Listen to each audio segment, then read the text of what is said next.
Hello and welcome to the History Program, a program dedicated to telling historical stories.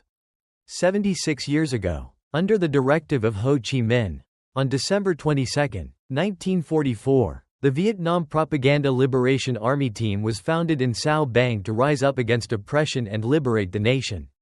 This force is the predecessor of today's Vietnam People's Army. The founding location in Cao Bang is something everyone knows well. However, why was Cao Bang chosen instead of any other province? Of course, at that time Cao Bang was not famous for earthworm-shaped roads, or evading live streams, like it is humorously mentioned today. It was chosen for a very special reason. In June 1940, after France was invaded by Nazi Germany, Ho Chi Minh recognized that the fall of France presented an advantageous opportunity for the Vietnamese Revolution. The movement had to seize every chance to return home immediately and take advantage of this turning point. Any delay would be a crime against the revolution. Based on this conclusion, Ho Chi Minh sent a message to Pham Van Dong, Vo Nguyen Giap, and Cao Hong Lin, who were studying in Yan'an, China, instructing them to return and prepare to come back to Vietnam. Selecting a strategic foothold inside the country was a mission of utmost importance. Ho Chi Minh initially considered the Kunming, Lao Cai direction. He therefore sent cadres to Ha Cao to survey the domestic situation and establish communication networks. However, Ho Kiu Bridge, the largest bridge across the Nam Thi River connecting Vietnam and China, had been destroyed, and grassroots bases in Lao Cai encountered obstacles. For that reason, Ho Chi Minh decided to shift the direction toward Cao Bang. Cao Bang possessed numerous favorable conditions to build a revolutionary base. Geographically, it connected to China through small trails and river routes where residents on both sides frequently crossed. The location was ideal for Viet Minh forces to operate secretly and posed significant challenges to the French colonial administration. From Mo Sat in Hoa District, small boats could travel to Ta Lung, near the Vietnam-China border. These routes greatly facilitated the transport of essential supplies from areas outside enemy control and could also serve as escape routes when encircled. Additionally, Cao Bang connected to Bac Con and Thanh Nguyen through National Highway 3, linking it with the entire country. Connecting to Thanh Nguyen meant access to the northeastern and northwestern mountainous regions as well as opportunities to advance southward. From Cao Bang, following National Highway 4 led to Lang Son, a critical transportation junction on the Trans-Vietnam route. Cao Bang's rugged terrain and difficult transportation network left many remote areas beyond effective French control, enabling revolutionary forces to establish bases more easily. Furthermore, Cao Bang was home to one of the earliest and most solid revolutionary movements among the northern border provinces. Ho Chi Minh had met many local residents and understood this land well. During preparations for his return, at the end of 1940, Ho Chi Minh sent Vu An back to Vietnam to identify a location meeting three strict criteria: secrecy, strong protection by the populace, and available evacuation routes. Vu An found such a location in Kok Bo Cave, Ha Quang District, Cao Bang Province. The area had treacherous terrain and quick access to the other side of the border for safe withdrawal. Nearby Pak Bo village already had a strong supportive population.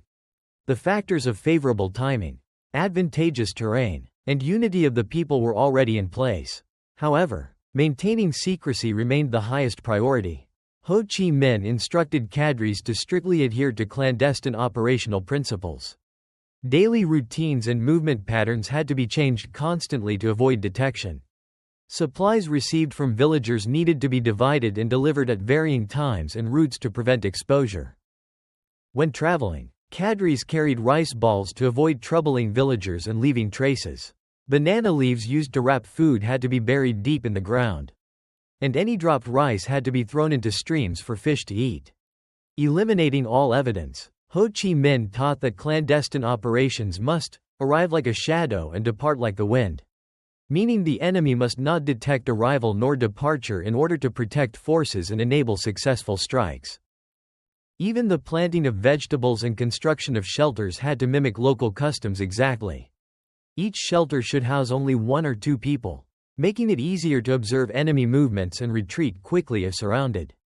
Walls were to be made from bamboo or palm leaves for quick escape when needed. Ho Chi Minh emphasized that safeguarding the party required each member to know how to protect themselves.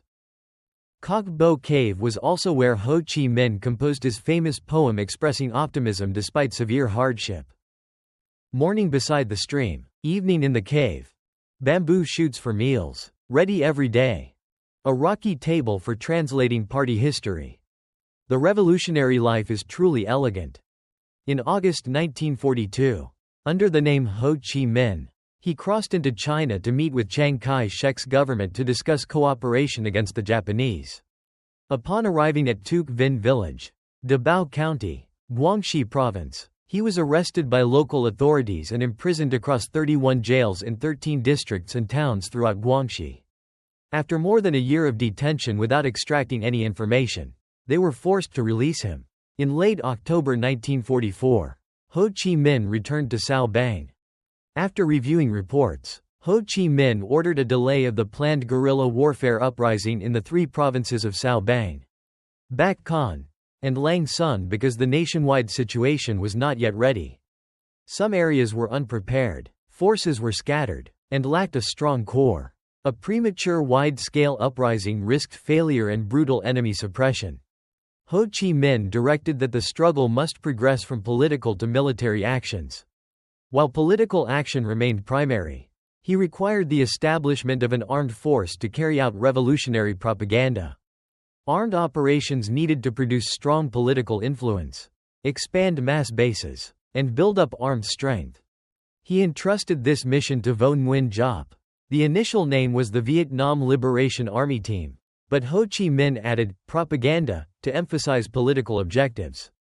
He set two uncompromising requirements: the first battle must be victorious, and the timing and location of operations must be meticulously selected to make a significant impact both domestically and internationally.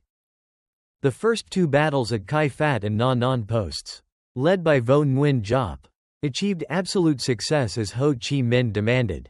Although the Vietnam Propaganda Liberation Army Team consisted of only 34 fighters with 34 primitive weapons at its founding, these initial victories shocked the French forces and strongly encouraged national unity and resistance. Although anyone could rise up and fight, not everyone understood the correct method of struggle. This demonstrated the critical importance of leadership. Any scattered and impulsive uprisings would inevitably fail.